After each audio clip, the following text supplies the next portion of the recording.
प्रिय विद्यार्थियों, नमो नमः। जैसा कि पूर्व कक्षा में आप लोगों को सुक्ति सुधा के विषय में बताया गया और आज का प्रकरण है विद्यार्थीचर्या। विद्यार्थी की दैनिक क्रिया क्या होती है और उस अपनी दैनिक क्रिया के द्वारा विद्यार्थी अपने लक्ष्य को प्राप्त कर सकता है, जिसके लिए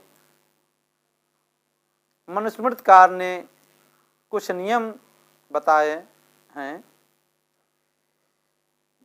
जो कि उसके ज्ञान के साथ साथ व्यवहारिक ज्ञान का होना भी परमावश्यक है।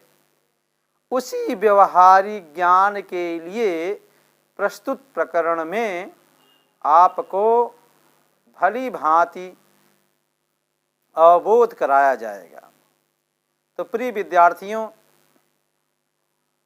वह हमारा जो नैतिक आचरण है, जो हमारी क्रिया है, जो हमारी दिनचर्या है, जिसके द्वारा हम उन्नति को प्राप्त कर सकते हैं और जो मानव जीवन की आधारशिला भी है, उसी का प्रस्तुत प्रकरण में ज्ञान कराया जाएगा। तो सर्वप्रथम आप लोग श्लोक संख्या 1 देखें।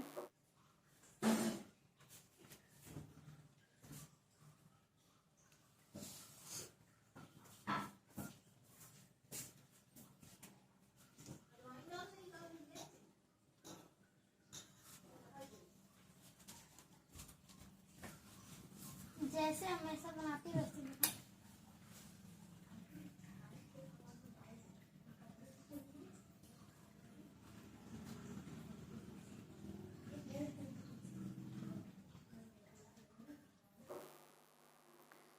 कि ब्राह्मे मुहूर्ते बुद्धेत धर्मार्थौ चानुचिन्तयेत् काय क्लेशांश्च तन्मूलान् वेद तत्त्वार्थमेव च। ब्राह्मे मुहूर्ते, ब्रह्म मुहूर्त में, ब्रह्म मुहूर्त से तात्पर्य है प्रातः काल, अर्थात सूर्य उदय की वेला से पहले।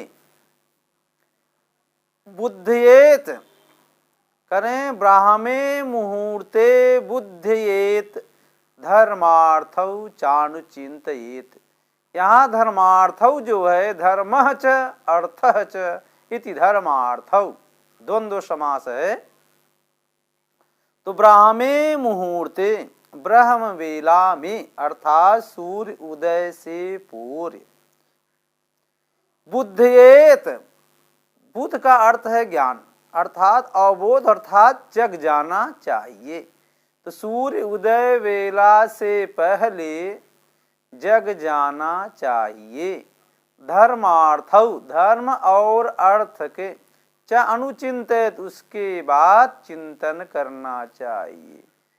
तो ब्रह्म मुहूर्त अर्थात प्रातः काल जग जाना चाहिए, अर्थात सूर्योदय की वेला से पूर्व विद्यार्थी को जग जाना चाहिए और उसके पश्चात धर्म और अर्थ के विषय में चिंतन करना चाहिए।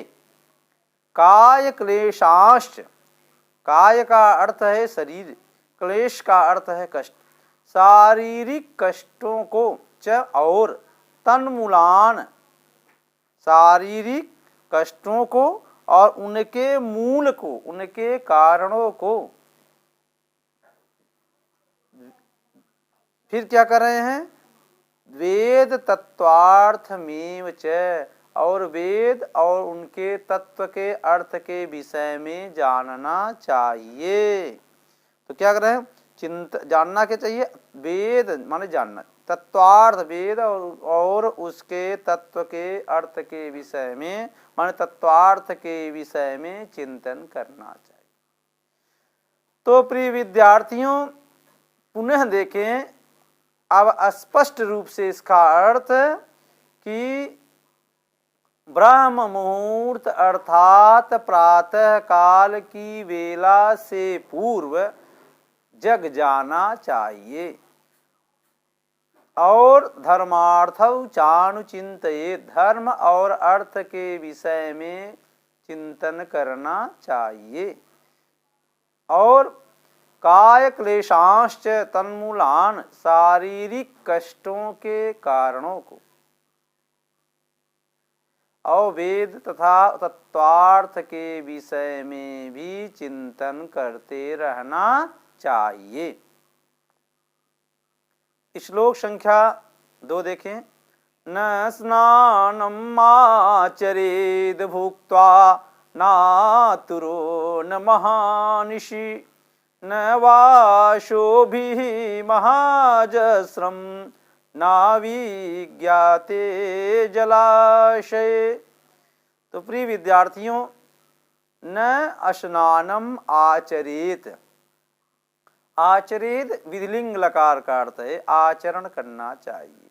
भुक्त्वा, भुज धात्मक त्वा प्रत्यय से भुक्त्वा, भोग करना, तो भुक करके, तो भोग करके न स्नानम आचरित, स्नान नहीं करना चाहिए, अर्थात भोजन करके स्नान नहीं करना चाहिए। न आतुरो न महानिशि, न आतुर मन रोग की दशा में, न महानिशि न तो आधी रात्रि को, न तो स्नान कर, न तो भोजन करके स्नान करना चाहिए, न रोग की दशा में, और न तो आधी रात्रि को ही स्नान करना चाहिए। इतना ही नहीं कर रहे हैं, नवाशोभि सहाजस्रम, नवासोभि सहाजस्रम, और न तो वासोभि का अर्थ है कपड़ा, वासोभि का अर्थ है क्या है, कपड़ा। तो कैसे करें, न तो वस्त्र कपड़े सहित स्नान करना चाहिए और ना विज्ञाते जलाशय, विज्ञ का अर्थ है जानना, ज्ञात का अर्थ नहीं, तो विज्ञात विशेष रूप से जानना, विज्ञात इति अविज्ञात। तो जो जिस जलाशय के विषय में जानकारी न हो, अर्थात अज्ञात, अज्ञात जलाशय में, यानी जिस तालाब के विषय में न जानकारी हो, अनजाना हो जो, उसमें भी नहीं नहाना चाहिए। तो अर्थ क्या हुआ कि भोजन करके स्नान नहीं करना चाहिए, न आतुरो, न रोग की दशा में, न महानिशि और न आधी रात्रि को, न वाशोभि सहाजस्रम, न तो कपड़े सहित स्नान करना चाहिए, न विज्ञाते जलाशय और न अनजाने तालाब में ही स्नान करना चाहिए। तो प्रिय विद्यार्थियों, श्लोक संख्या 3 का अवलोकन करें। नोचिष्टम कश्चिदद्यान्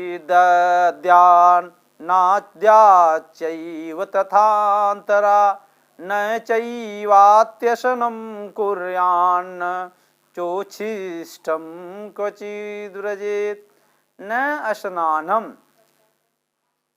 तो के बाद देखिए का इसमें क्या कर रहे हैं, नोच्छिष्टम, उच्छिष्ट माने बचा हुआ, जूठा, कश्चिद किसी को, दद्या देना चाहिए, जूठा भोजन किसी को नहीं देना चाहिए। इतने नहीं कह रहे हैं, आद्याचैव तथांतरा, इतने नहीं कह रहे हैं, जूठा भोजन किसी को नहीं देना चाहिए और न बीच बीच में ही, आद्य तथा है ना, आद तथाद्यात अंतराच, और न तो बीच बीच में ही भोजन करना चाहिए। फिर कह रहे हैं न चैव न च एव और न ही अति अशनम, अधिक अशन माने भोजन, और न ही अधिक भोजन कुर्यान करना चाहिए। कुर्यान जो है कुर्यात धन्न से है, न चैव अति अशनम कुर्यात, और अधिक भोजन नहीं करना चाहिए। और उच्छिष्टम क्वचित ब्रजेत, और झूठे मुंह हो करके कहीं जाना नहीं चाहिए। तो अर्थ क्या हुआ, किसी को झूठा भोजन नहीं देना चाहिए और बीच बीच में खाते रहना नहीं चाहिए। न चैवाति अशनम कुर्यात, अधिक भोजन नहीं करना चाहिए। और उच्छिष्टम क्वचित व्रजेत न, और कहीं झूठे मुंह वाला हो करके नहीं जाना चाहिए। तो प्रिय विद्यार्थियों, श्लोक संख्या 4 का अवलोकन करें। ये मोस्ट इम्पॉर्टेंट श्लोक हैं इसमें। तो ये श्लोक देखें, अभिवादनशीलस्य नित्यं वृद्धोपसेविनः चत्वारि तस्य वर्धन्ते आयुर्विद्या यशोबलम। यशोबलम कह रहे हैं। देखिए अभिवादनशीलस्य, अभिवादनशील क्या है, जो विनम्र स्वभाव वाले हैं, जो सबका नमस्कार करते हैं, अभिवादन करते हैं, स्वागत करते हैं, सम्मान करते हैं, ऐसे व्यक्ति की बात कर रहे हैं। नित्यम प्रतिदिन वृद्ध उपसेविन, वृद्धों की सेवा करने वाले। तो नमस्कार करने वाले, अभिवादनशील से, अभिवादन करने वाले का, नित्यम वृद्धोपसेविन, और प्रतिदिन वृद्धों की सेवा करने वालों को, चत्वारि तस्य वर्धन, उसका 4 चीजें बढ़ती हैं, आयु, विद्या, यश माने कीर्ति और बल। तो अर्थ क्या हुआ कि नमस्कार करने वाले और प्रतिदिन वृद्धों की सेवा करने वाले का प्रतिदिन 4 चीजें बढ़ती हैं, आयु, विद्या, कीर्ति और बल। तो प्रिय विद्यार्थियों, श्लोक संख्या 5 देखें। आर्द्रपादस्तु भुंजीत नार्द्रपादस्तु संविशेष, आर्द्रपादस्तु भुंजानो दीर्घम आयुर्वाप्नुयात्। तो प्रिय विद्यार्थियों, अभी तक स्नान की बात हुई, झूठे भोजन मुंह वाला होकर की बात हुई, अभिवादन की बात हुई। अब कह रहे हैं कि आर्द्रपादस्तु, आर्द्र माने गीला, पाद माने पैर, तो आर्द्रपादस्तु गीले पैर वाला हो करके, भुंजीत न, भुंजीत माने खाना चाहिए, भुंग, तो गीले पैर का अर्थ है पैर धो करके, तो हाथ पैर धो करके खाना चाहिए। न आर्द्रपादस्तु संविशेष, और गीले पैर, हाथ पैर वाला हो करके सोना नहीं चाहिए। आर्द्रपादस्तु भुंजानो, गीले हाथ पैर वाला होकर खाने वाला, दीर्घम आयुरवाप्नुयात्, लंबी आयु को प्राप्त करता है। तो प्रिय विद्यार्थियों, तो अगर इस 5 श्लोकों पर ध्यान दें तो देखें, पहला कहता है प्रातः काल जगना चाहिए, उसके फिर क्या करना है, फिर कहता है क्या स्नान करना चाहिए, फिर क्या करता है भोजन करना चाहिए, फिर कहता है जितने लोग मिलें सबका और उनका अभिवादन करना चाहिए, और फिर कह रहा है कि उसके बाद क्रिया कैसी दैनिक करनी चाहिए कि गीले पैर वाला होकर हाथ पैर धोकर खाना चाहिए। ये क्रियाएं दैनिक जीवन की हैं जो मानव जीवन को उन्नत की ओर ले जाती हैं, और एक मानव के लिए ही साथ एक विद्यार्थी के नैतिक उत्थान की आधारशिला है। इसलिए प्रत्येक विद्यार्थी को इसका पालन करने का प्रयास करना चाहिए। तो प्रिय विद्यार्थियों, आज इतना ही। शेष अगली कक्षा में श्लोकों को आपको अवबोध कराया जाएगा, पढ़ाया जाएगा। इति।